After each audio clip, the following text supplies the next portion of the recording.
Kita masih ada di dalam pokok besar pembahasan kita, yaitu bagaimana mengkhotbahkan kitab Amsal.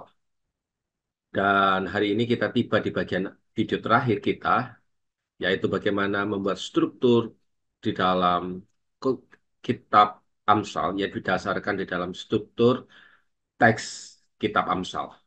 Dan di dalam video ini juga kita akan berbicara mengenai Amsal dan Kristus sentris yang ada. Di bagian pertama kita akan berbicara mengenai struktur tentang khotbah kitab Amsal. Rekan-rekan hamba Tuhan, struktur khotbah kitab Amsal bervariasi.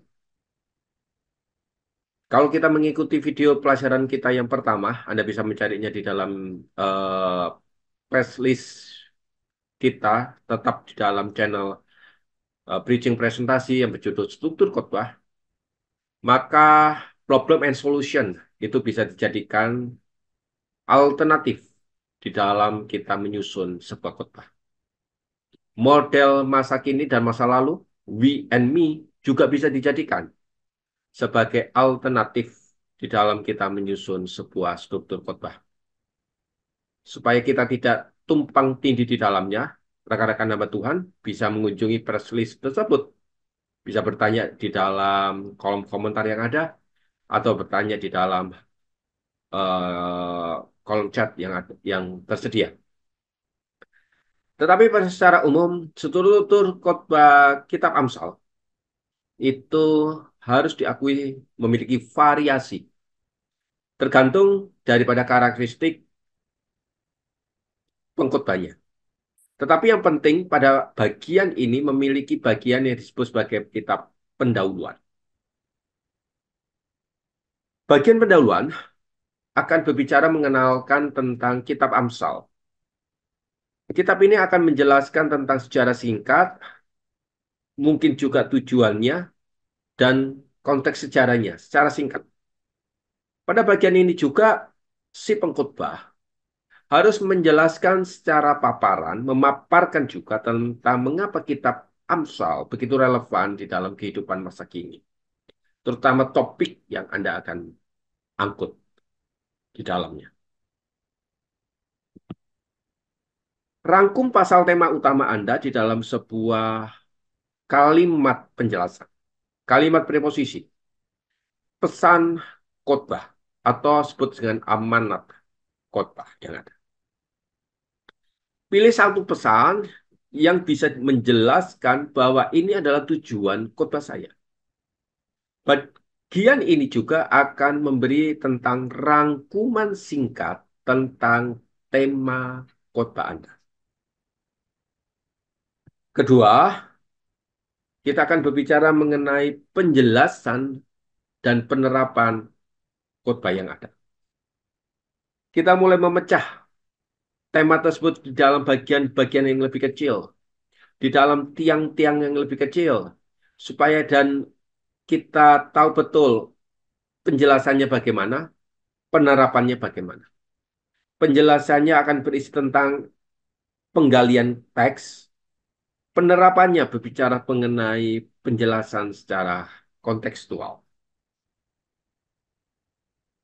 Penerapan ajaran-ajaran ini akan terkandung di dalam kitab Amsal seperti apa? Berikan contohnya, konkretnya dan relevannya di dalamnya. Keempat, adakan pendalaman yang bersifat lebih praktis. Bagaimana prinsip-prinsip Amsal tersebut diterapkan di dalam kitab Amsal, di dalam aspek kehidupan pekerjaan, hubungan, karakteristik, bahkan spiritual. Praktisnya di mana? Di dalam pengalamannya bagaimana? Itu akan menjadi bagian yang sangat-sangat puncak di dalam sebuah khotbah. Yang terakhir, ada kesimpulan dan pemantapan bagian ini.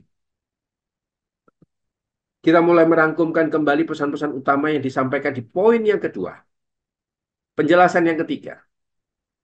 Dan ajukan pertanyaan-pertanyaan yang lebih bersifat perenungan yang mendorong jemaat mengambil keputusan mengambil ajaran-ajaran praktisnya dan memberi tantangan di dalam kehidupan mereka.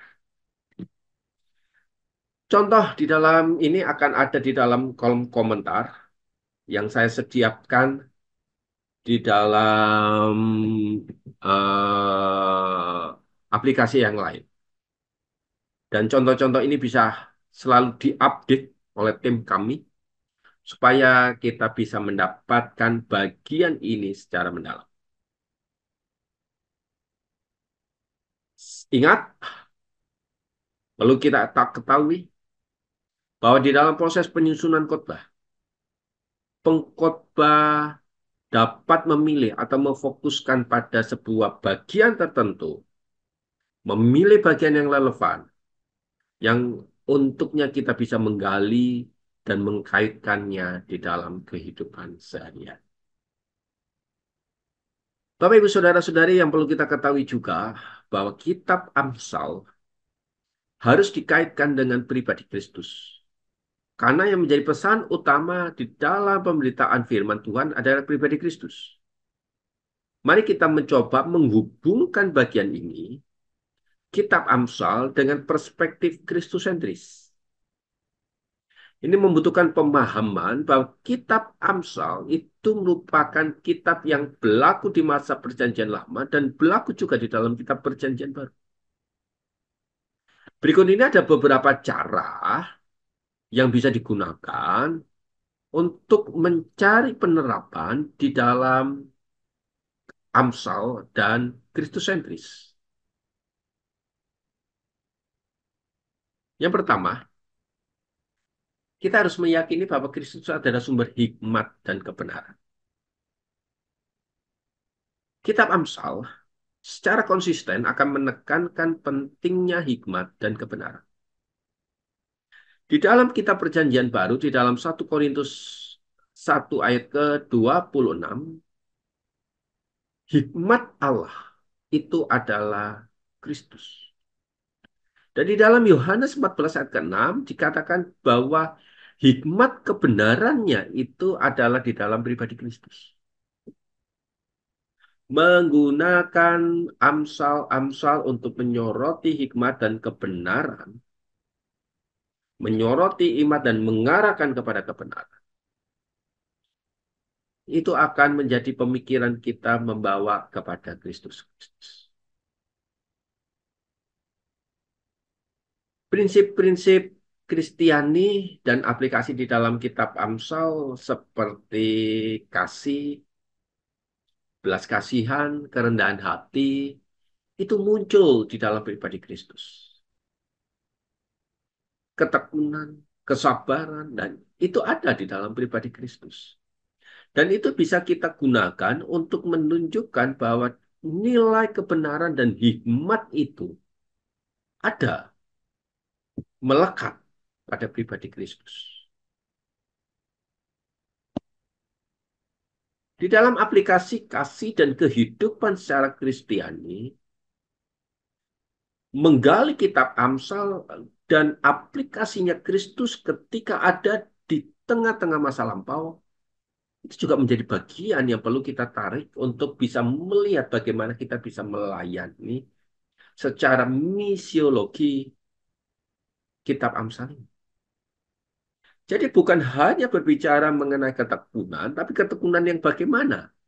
Yaitu ketekunan yang membawa kita kepada Kristus. Saya bisa tekun karena Kristus itu menunjukkan ketekunan itu. Dan ketekunan itu akan saya tampilkan di dalam kehidupan keseharian.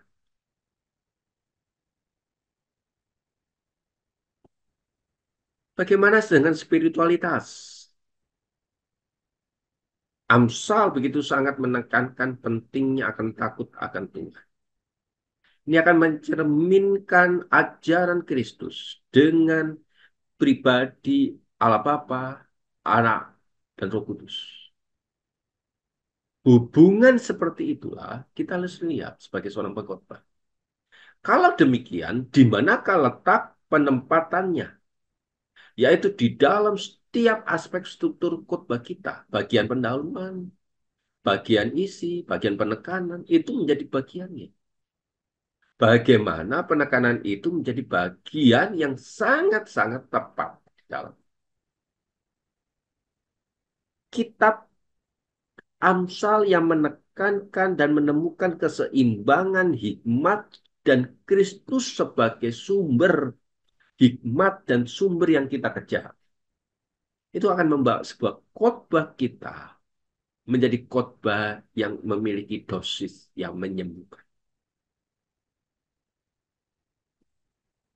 Menekankan praktis, tetapi di dalamnya juga menekankan Kristus sentris. Menekankan sebuah keteladanan, tetapi bagaimana kita juga meneladani pribadi Kristus. Maka kitab Amsal bukan sebagai kitab yang berisi tentang kata-kata mutiara yang baik. Kalau kita berkhotbah tentang Amsal 17 ayat ke-17, menjadi saudara setiap waktu. Saudara yang bagaimana setiap waktu itu? Bukankah Kristus yang sumber kedekatan kita, yang selalu menyertai kita, I with you, itu ada bersama dengan kita.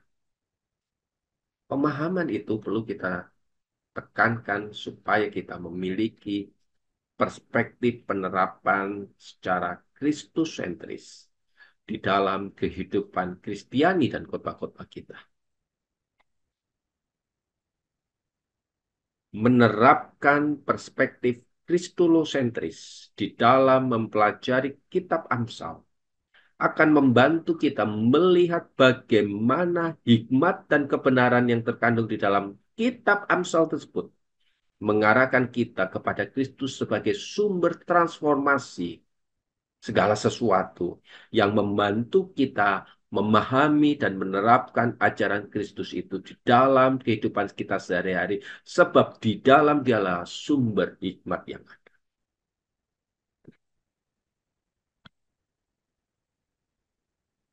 Saya rasa pemahaman kita bukan hanya berbicara mengenai moral saja, tetapi pemahaman kita juga berbicara mengenai kehidupan keseharian kita. Saya ingin menunjukkan sebuah renungan yang saya buat setiap hari. Di layar Anda tampil ini adalah sebuah renungan yang saya buat setiap hari kepada jemaat yang saya layani. Dia berbicara mengenai secara sistematis, secara pendalaman Alkitab juga, bagaimana kita membaca kitab Amsal, mempelajari kitab Amsal. Saya buat ini sampai hari yang ke-31. Saya ingin membacakannya, membagikannya aja di dalam pasal yang pertama. Bagian pendahuluan, saya akan berbicara mengenai ringkasan kitab hari ini. Hari ini saya akan berbicara mengenai kitab Amsal 1. Ayatnya ayat 1 sampai ayat ke-33. Maka saya memberikan pendahuluan itu sebagai ringkasannya. Supaya kita bisa melihat bagaimana kita memahami ringkasannya. Dia mengajarkan tentang pentingnya mendengarkan hikmat dan peringatan Tuhan. Orang bijak menerima pengetahuan dan pengertian, sedangkan orang bebal menolak. Takut akan Tuhan adalah awal dari pengetahuan yang benar. Siapapun yang melindungi kebenaran akan dilindungi. Ini berbicara mengenai kontribusi atau dampak yang terjadi ketika kita melakukannya. Dan setiap hari kita dipanggil untuk mencari hikmat Tuhan dalam menghindari godaan yang membinasakan. Bagian pembacaan dan saya minta seluruh jemaat untuk merenungkan dan membacakannya. Masuk di dalam bagian perenungan. Saya pilih Amsal 1 ayat ke-7. Takut akan Tuhan adalah permulaan pengetahuan, tetapi orang bodoh menghina hikmat dan didikan. Lalu saya mencoba mengulasnya di dalam renungan itu di dalam Amsal 1 ayat ke-7 ini. dan kita menemukan inti kebijaksanaan yang sejati. Pesan ini tidak ada mengajak kita untuk memperoleh kebijaksanaan manusia, tapi lebih dari itu, untuk mengakui kebenaran Tuhan sebagai dasar dari segala sesuatu. Ini adalah panggilan untuk membangun fondasi hidup kita di atas penghormatan kepada Sang Pencipta, bukan sekedar kealihan dan pengetahuan dunia. Setiap kita mengakui keagungan Tuhan dan setiap aspek kehidupan kita membuka diri untuk menerima kebijaksanaan ilahi. Ini berarti memandang segala hal dari perspektifnya dan mengikuti jalan yang Dia tetapkan untuk kita. Ketakutan akan Tuhan bukanlah ketakutan akan hukuman, tetapi penghormatan yang mengakui kedaulatannya atas hidup kita. Dalam penghormatannya itu kita menemukan petunjuk dan kebijaksanaan untuk melangkah maju dengan keyakinan dan keberanian. Nah, baru saya masuk ke bagian Kristusentris. Apakah Kristusentrisnya? Sebagai anak Allah, Yesus hidup dalam kut yang sempurna akan Bapaknya. Dalam Yohanes 5 ayat 19, Yesus berkata, sesungguhnya aku berkata kepadamu, anak tidak dapat berbuat sesuatu daripada dirinya sendiri, melainkan apa yang dilihatnya dilakukan oleh Bapa. Ini menegaskan bahwa segala tindakan Yesus didasarkan pada penghormatan dan kepatuhannya kepada Bapa. Seluruh cerminan, seluruh ajarannya dan tindakan Yesus juga berasal dari cerminan kebijaksanaan yang berasal dari takut akan Tuhan. Matius 7 ayat 24 dan 27 menggambarkan Kristus Yesus sebagai orang yang bijaksana mendirikan rumahnya di atas batu karang. Yang mewakili pondasi iman yang kokoh ini menunjukkan bahwa kebijaksanaan Yesus tidak hanya bersifat duniawi, tetapi juga rohani yang memandu hidupnya kepada ketaatan kepada Bapaknya. Penghormatan Yesus sangat nampak di dalam cerminannya ketika ia berdoa di Taman Getsemani. Matius 26 ayat ke-39. Meskipun ia menyadari penderitaan yang harus dia alami, tetapi ia menyerahkan dirinya sepenuhnya, sepatutnya kepada. Selesai dari itu, saya masuk di dalam pelaksanaan. Aplikasi apa yang bisa kita temukan dalam kehidupan sehari-hari? Di dalam pasal yang pertama ini. Berdoa, mencari hikmat di dalam pembacaan firman, di dalam waktu doa. Mengambil keputusan berdasarkan prinsip yang diungkapkan oleh firman Tuhan. Menerima peringatan dan nasihat yang diajarkan oleh orang-orang yang bijaksana. Pertanyaan, bagaimana penting untuk memperhatikan perkataan kita? Bagaimana hal kita mendapatkan, mendengarkan nasihat, pengajaran yang bijaksana? Apa yang kita lakukan untuk menjaga hati kita dari kejahatan? Dan pasal ayat-ayat ini adalah ayat-ayat refleksi untuk mendorong jemaat untuk bisa melakukannya. Masuk di dalam penerapan. Bagaimana kita dapat membedakan antara jalan kebenaran dan jalan yang salah. Bagaimana kita bisa menjadi orang yang bijaksana, menolak ajakannya, dan masuk di dalam pengutusan, yaitu di dalam doa. Bapak, Ibu, Saudara-saudari, penekanannya di sini adalah bagaimana setiap kitab Amsal itu harus dimaknai bukan hanya dari sisi moral, tetapi dari sisi Kristusentris. Bukan hanya bicara mengenai mikro saya saja, ketekunan, ketaatan, kesalehan, kesabarannya saja, tetapi bagaimana bagian itu membawa eh, kepada sebuah kebenaran yang merdekakan. Membawa pada sebuah kebenaran yang utuh, yaitu Yesus Kristus. Saya rasa bagian ini tidak boleh kita lupakan sebagai seorang pengkhotbah. Struktur boleh menggunakan berbagai macam cara, tapi elemen-elemen struktur yang sudah kita pelajari bersama harusnya menjadi sebuah daya yang mengajarkan kepada kita tentang bagaimana menyusun kitab, mengkhotbahkan kitab Amsal. Kiranya pelajaran ini akan menolong Bapak Ibu Saudara-saudari rekan-rekan hamba Tuhan yang sedang mempersiapkan, yang sedang bergumul untuk mempersiapkan khotbah di dalam kitab Amsal. Jangan takut, jangan takut. Ada Roh Kudus yang menyertai kehidupan Anda, yang membawa kita kepada sebuah penyertaannya yang sejati. Tuhan Yesus memberkati kita. Tuhan Yesus menyatakan pelayanan kita semakin diperluas karena kita terus belajar.